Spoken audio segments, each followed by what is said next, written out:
Hello and welcome to the Center for Spiritually Integrated Arts, a Centers for Spiritual Living teaching center. I am Reverend Dr. Raymont Anderson. I am the founder and the spiritual director. Now, as you are sitting there joining us, you may have questions, any number of questions, such as, who am I? How did I get here? Spiritually integrated arts means what exactly? What is a teaching center? Well, what is Centers for Spiritual Living? What is that? What does that even mean? Or New Thought, or religious science, or science of mind and spirit? You may have any number of questions about this specific community, about the parent organization, CSL, our philosophy, our teaching, our liberation theology. Any number of questions. Feel free to send an email. We look forward to connecting more and building our virtual community, our global community. And if you haven't connected yet on social media, feel free to do so. This is your invitation now. Also, did you know that all of our Sunday messages are archived on our YouTube channel? You can watch it anytime. Now, questions about anything, such as becoming a member. What does that mean? What does membership entail? And if you live somewhere far and already belong to a spiritual community, can you be a member of more than one? The simple answer is yes, you can. Just like you can shop at more than one grocery store, you can attend or be a member of more than one gym. We are building beloved community. So you can do both. You can be a member of both. You can be involved with both. That's what being in spiritual community means. So we welcome you. We invite you. We are so appreciative that you have found this community and that you have joined us today. We bless you. We love you. We welcome you. Live long and prosper. Sit back, relax, and enjoy the rest of our Sunday message. Love you. Connect with you soon. Blessings.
Namaste and greetings. Welcome to week 2, March. Spring. Breathe. So our theme today, as we continue the theme of the month, that's how we've never done it. Today we are talking about up until now. up until now. So it is time to acknowledge our past, the good, the bad, and the ugly, while disentangling ourselves from it, while not being overly attached to it.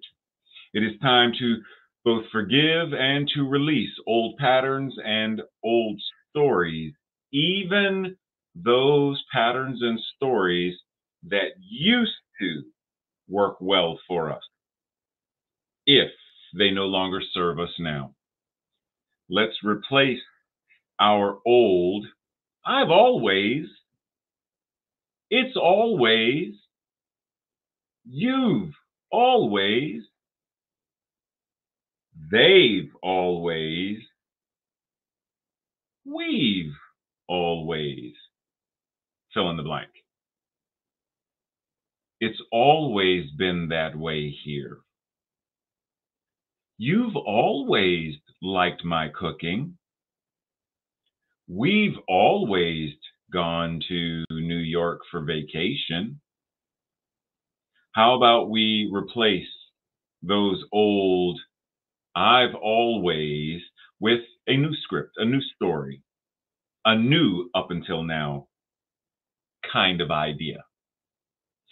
By swapping out, by substituting the up until now with up until now, my experience has been fill in the blank. But now I choose fill in the blank with whatever that something better is. So up until now, I've always liked your cooking, but now I like my cooking. We've always done this on Saturdays up until now. And now I'm choosing to do this on Saturdays. Are we willing to evolve into a new way of showing up? A new fill in the blank with this and something better. The Buddha taught us not to be attached. And he referenced how attachment and one of its complementary cousins, resistance, were in essence the root of and the cause of suffering.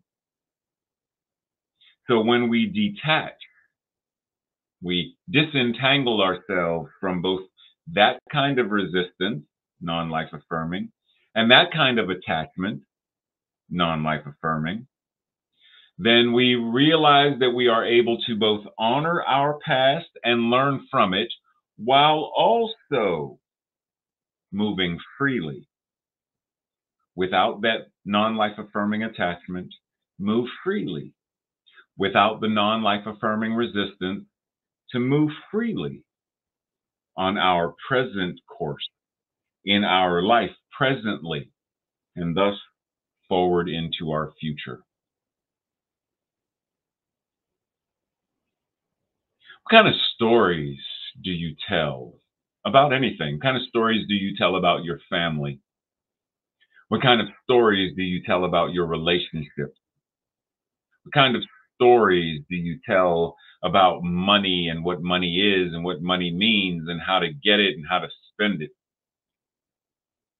When we look at our lives, we realize that there are chapters upon chapters, verses upon verses, volume upon volume of stories that we have told, that we have been told, and we accepted, that we continue to tell without questioning. And all of them, in some way, shape, or form, connect to the once upon a time, we've always, I've always, it's always been, etc. Once upon a time. Well, how about that time be now? What new story on the blank page of your life are you willing to write? While remembering some of the old is fine and it is meant to be kept, but some of the old is not life affirming and it's time to release it. Dr. Holmes says, As we have proven that principle is not bound by precedent, we go into that realm which says, behold, I make all things new, not carrying with us the limited belief. He says belief, plural, that any of the limited beliefs that say all of the reasons and all of the conditions as to why whatever this is cannot be.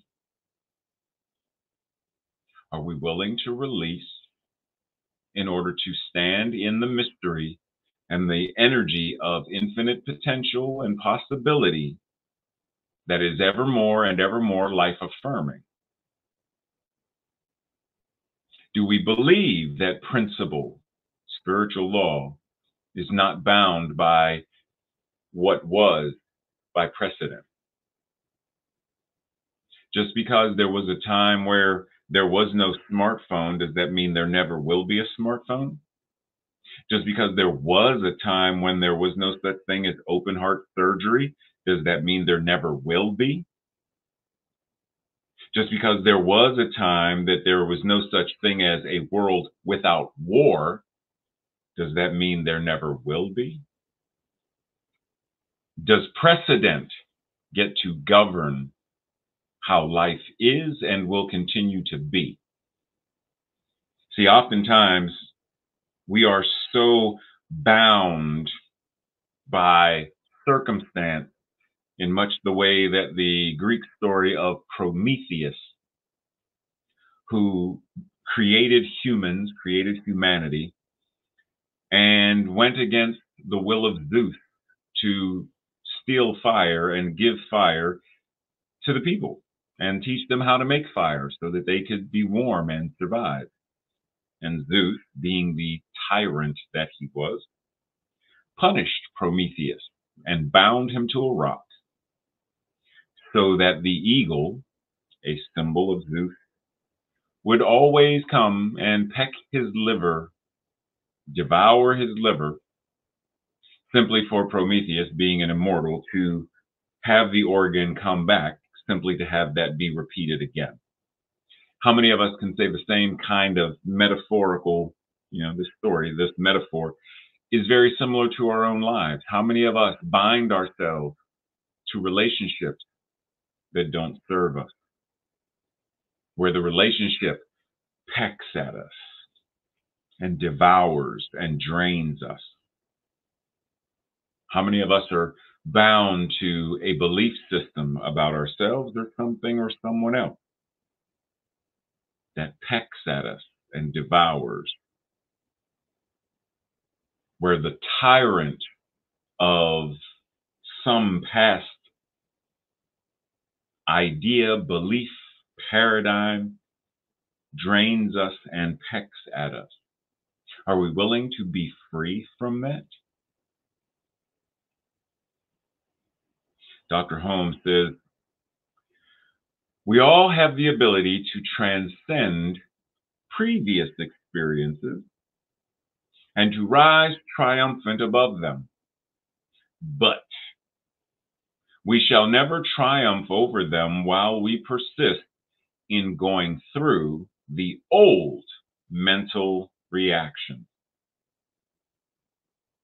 If you want something new, you have to be something new, think something new, act something new. So we have the ability to live in a world that works for all, a world of peace, without war, a world of peace. We have the ability to transcend war, transcend hunger, we have the ability to transcend all of that stuff, to rise triumphantly. But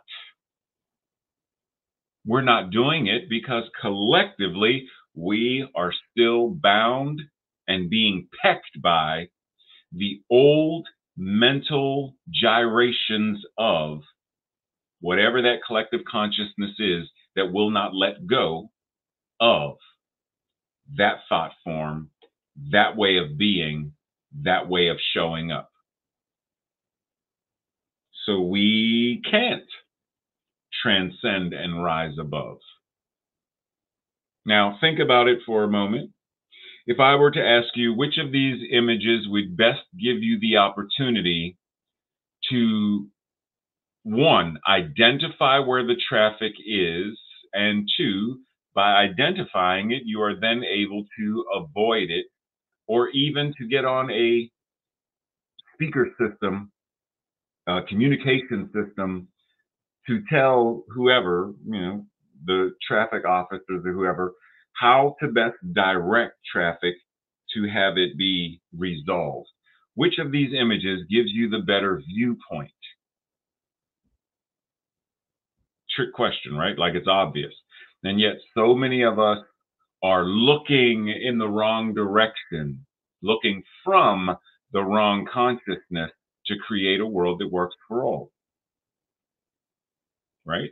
We are looking at pie in the sky, infinite possibilities, and all this other stuff. Yes. And yet we're looking at that from a position that is not going to create it. Why do you think that there are so many images of superheroes such as Batman or Spider-Man who are standing on rooftops looking out over the city? Why is Wonder Woman perched atop the statue and Superman hovering in space listening? Why? Because metaphysically it reminds us, now in the comics is one thing, metaphysically this reminds us to raise our consciousness and be in the space where we have a quote unquote bird's eye view. Oh, that's congested. Yeah, avoid I-95. And as a matter of fact, divert them at this exit, and then that'll resolve itself. And when we are at that level of consciousness, we see and approach life in a very different way. We are no longer bound to the ground in a way that prevents us from making life-affirming, authentic, empowered choices. When there's a passage in the Bible that says, I lift my eyes to the hills from whence comes my help. In other words, I transcend my awareness. I lift my consciousness. I raise up. Now, there are those who translate it as the image before about, looking up to the scale of the building.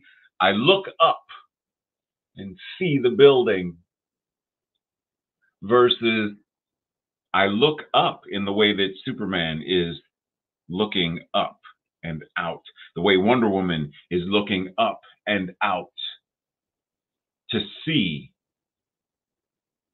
to be aware of, to be in the space of enlightenment, conscious awareness, evolutionary change and intention, possibility, creativity, and imagination.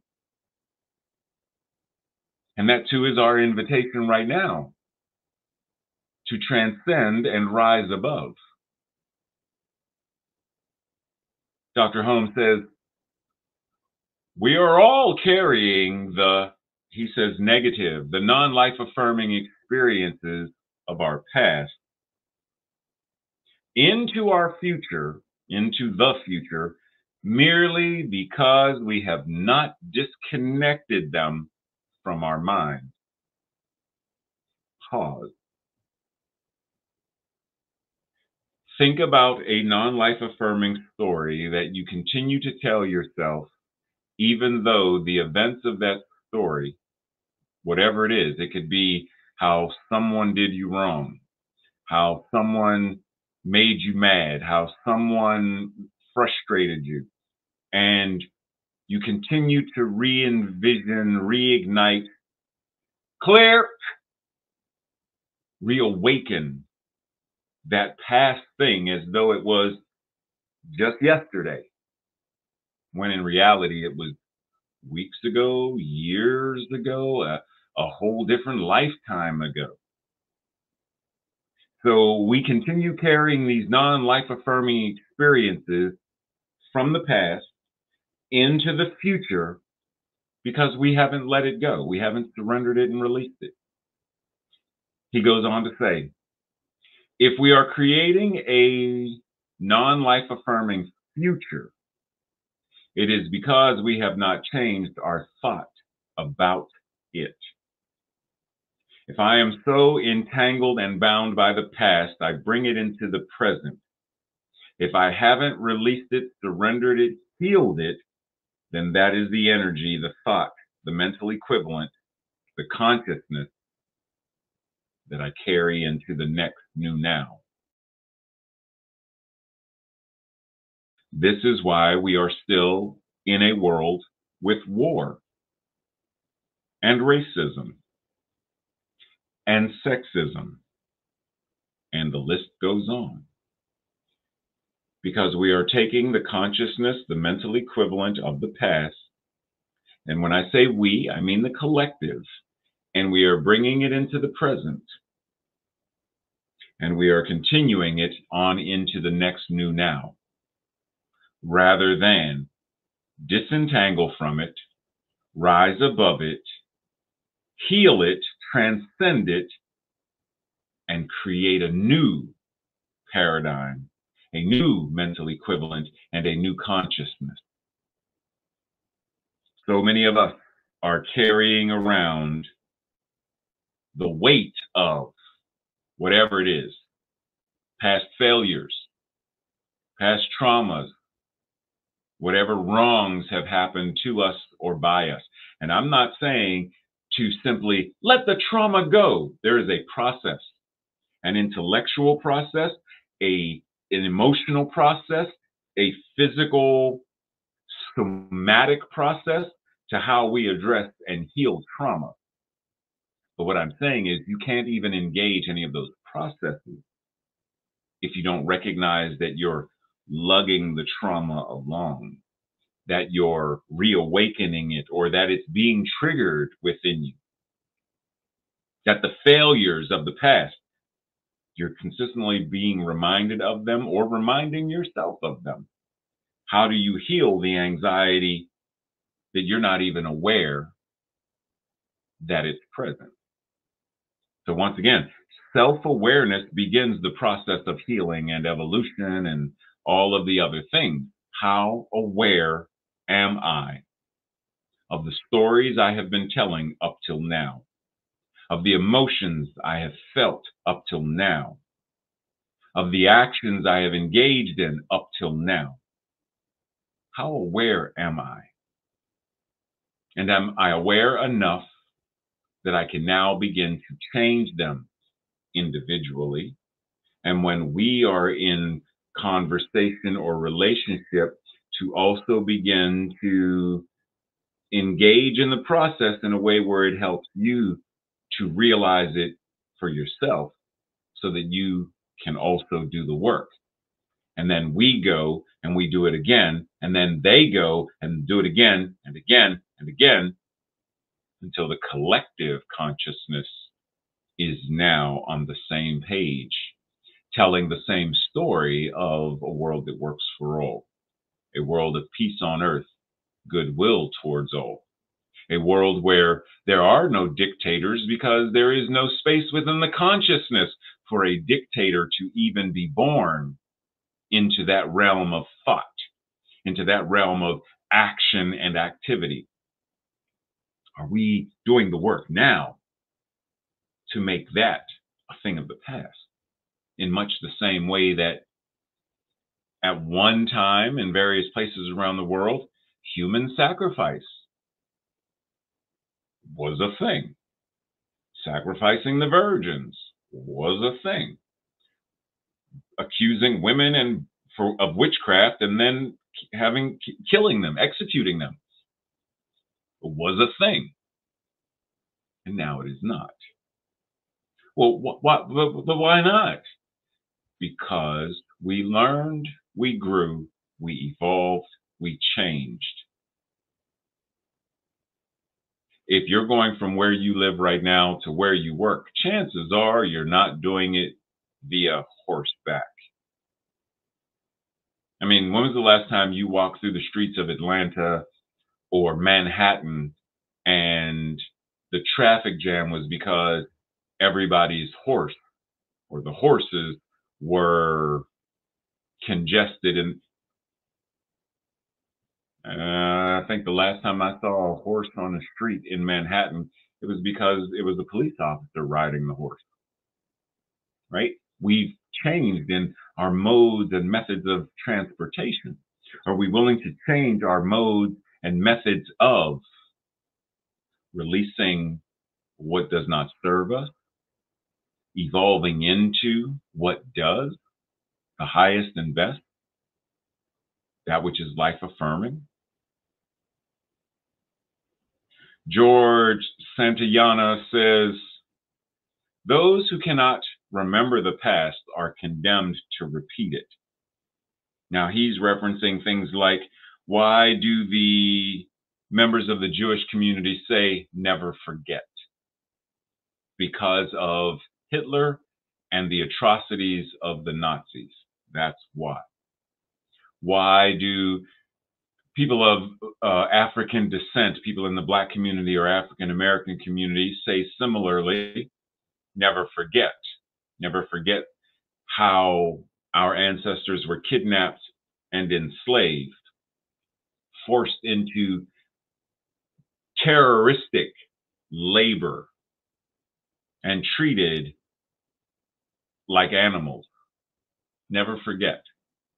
Because the moment we forget, then we have politicians who are actively working to pass and passing anti-transgender legislation, anti-gay legislation, anti-women's body legislation, etc.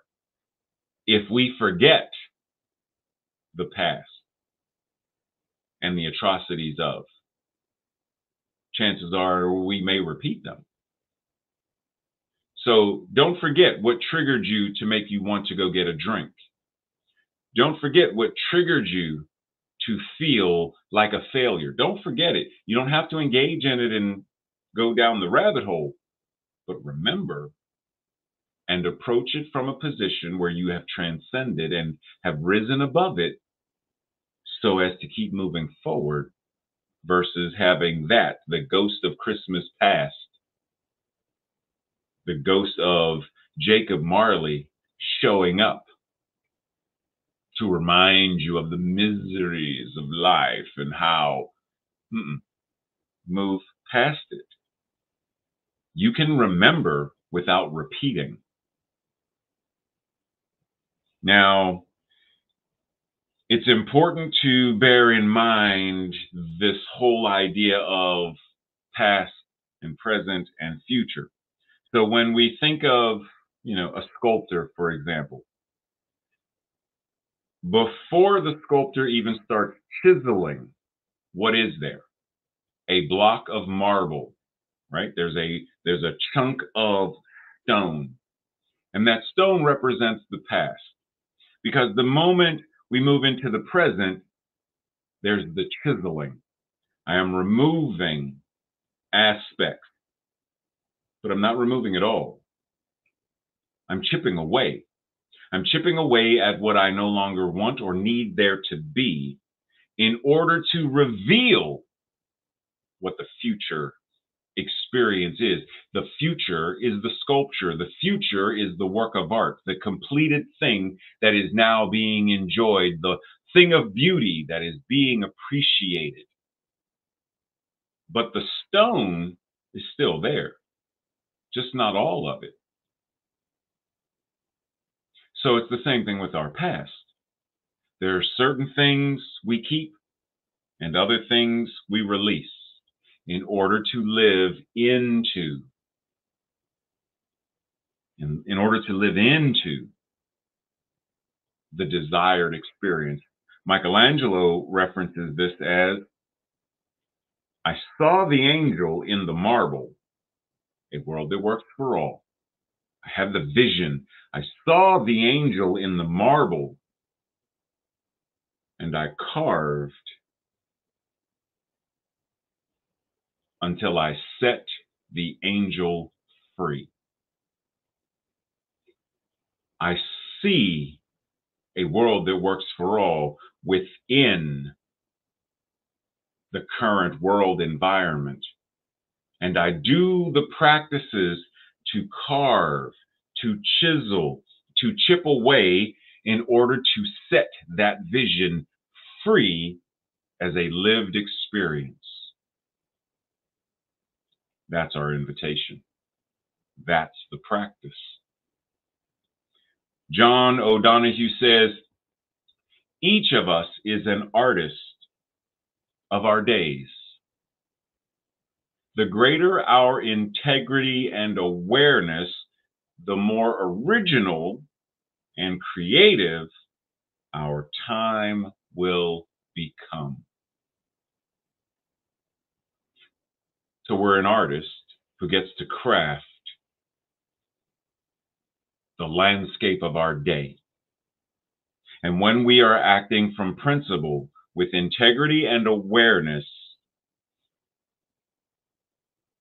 then the ability to be more and more creative, innovative, and transformative, that ability will grow and expand.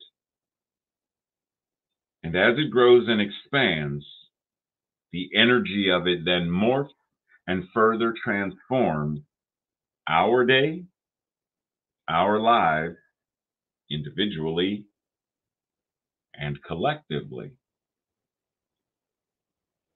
The work that Michelangelo created wasn't just for himself, especially not now. There are hundreds of thousands of people who get to visit the various places that his artwork currently is displayed. Hundreds and millions of people, millions of people from the time that he, we'll say, carved David, from the time that that was completed, literally till today, that space of time, it's done today. That space. How many people have seen that statue? Millions upon millions. So his creative power, his creative gift has touched millions. How many millions? Your life, your art, your experience. People that you don't even know, people you don't even realize that you have reached.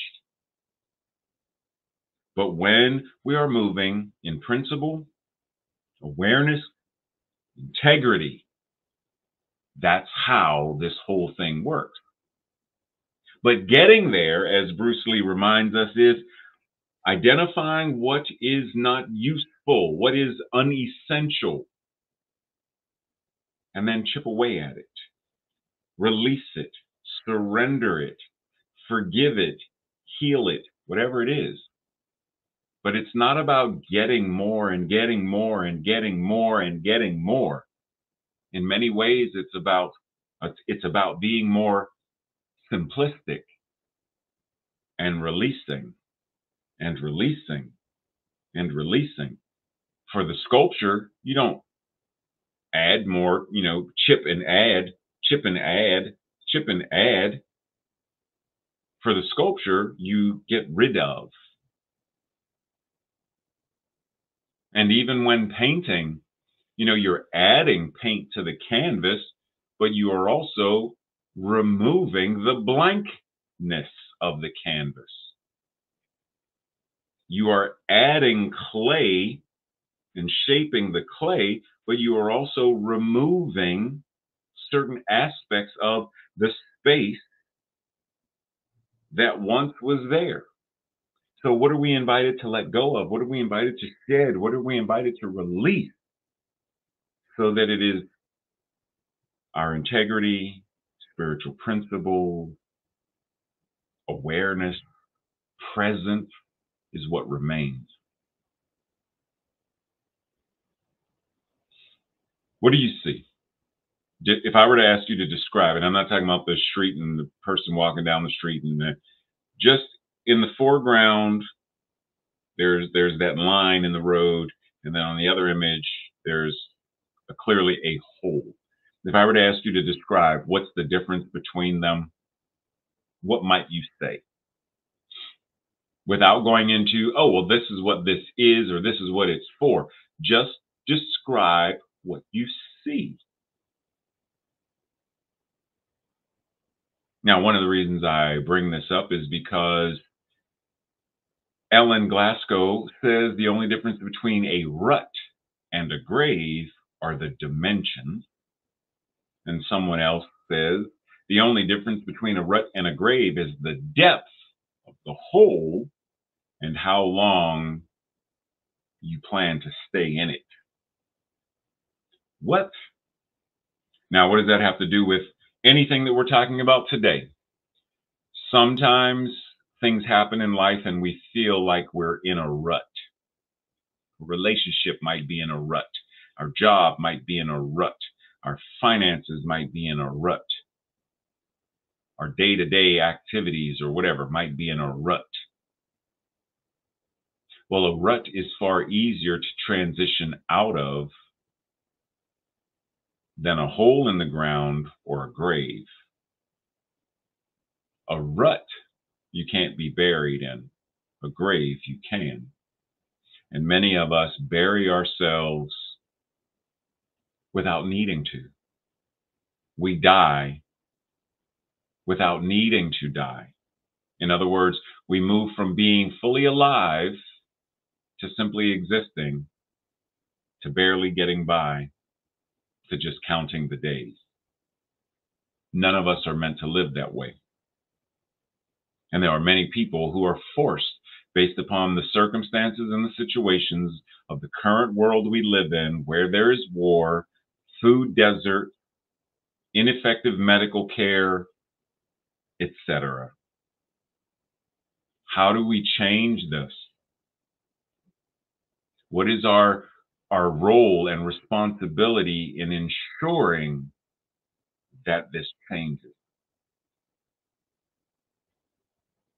Because if we're not going to get involved in changing it, then we are doing this whole thing called science of mind and spirit, or new thought, simply as metaphysical masturbation, just so we can feel good without actually being a beneficial presence in the world.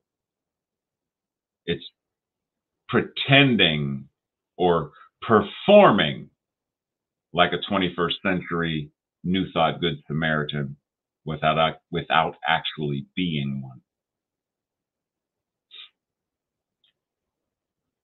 As the new year continues, we are invited daily, moment by moment, to shed whatever is not truly benefiting us or the world. The science of mind and spirit offers us a path and a practice for this artistic process of deconstructing, reconstructing, and simply constructing. For this reason, science of mind and spirit is a metaphysical liberation theology that sets the angel free, as Michelangelo said. What are we willing to chip away at today in order to reveal the beauty and the power of our truest selves, and thereby creating a world that truly does work for all? Breathe. This week's affirmation, our declaration, I will say it first, and if it resonates with you, say it with me on the second go round. As I release what needs to be released, yeah, I put another word in there. As I release what needs released, I claim a higher, happier, more powerful experience of life today. Together. As I release what needs release, I claim a higher, happier, healthier, more powerful experience of life today. Brave. So it is. This week's journal questions and the questions for the Thursday night study group. Number 1, what does this phrase mean to you? Principle is not bound by precedent. How might you explain this phrase to a person who is not familiar with science of mind and spirit? How might we be able to rephrase that for a more modern day ease of understanding? Number 2, what old story have you caught yourself retelling yourself or retelling to someone else, and the story is non-life affirming? The story diminishes you and it does not support your perceived self-worth. How does it affect how you show up in the world when you tell that story? What old story can you tell that is, in fact, life affirming, but it still is an old story? How can you balance between the old stories and the new stories in a way that elevates, benefits your life and the world? And then lastly, what habits or activities in your own life, personal, professional, social, what habits or activities in your own life have required a shift into new territory in the last few years? Now, we could really think about how many things in our lives have shifted since COVID, just that by itself. But what habits or activities in your life in various areas have required a shift? And what old ways of doing things have you had to release? What new skills have you, quote unquote, had to learn or you chose to learn?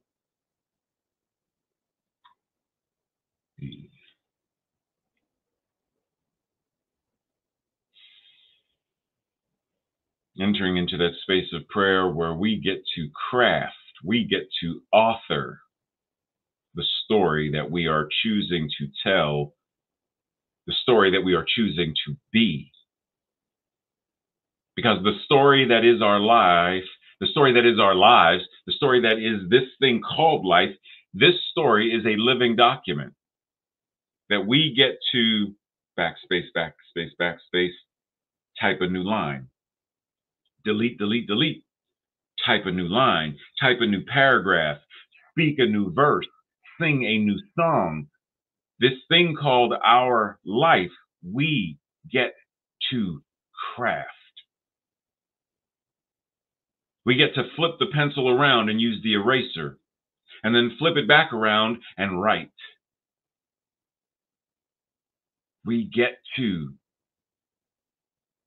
use the gold of kintsugi and connect the broken pieces and create an all new work of art. We get to choose. And as we choose for our own individual selves, we choose for the collective. As I heal me, my relationships change. As I heal me, my energy changes. How I show up in the world changes. And as I show up, it affects those that I come in contact with, whether directly or indirectly, whether consciously or not. The change occurs. How many of us have had our lives impacted by the life of Reverend Dr. Martin Luther King Jr., and yet we never met him? We never met Rosa Parks. We never met Malcolm X, Medgar Evers. We never met Harvey Milk. We never met a whole bunch of people, and yet the energy of their life, the energy of their presence, the energy of their contribution, the energy of their practice, and their contribution to this thing called life has moved us and inspired us, called us into action, triggered our imagination and our creativity, made us go into politics, become artists, become interpreters, become teachers, and more. And we get to be that for others as we heal, align, become aware, and live our best lives. Release what no longer serves in a life-affirming way. Embrace what does serve in a life-affirming way. Embody it, express it, be it, and do it.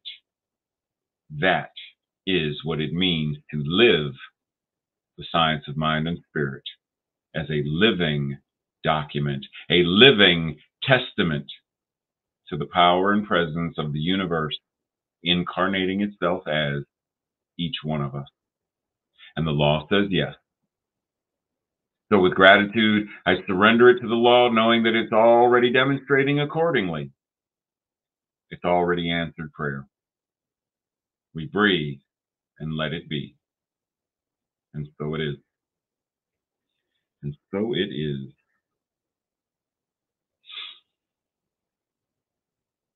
Much appreciation and blessings, everyone. If you are available and you are desiring to join us over in the After Message Fellowship, see you over in Zoom. And if not, see you somewhere very soon. Namaste and blessings.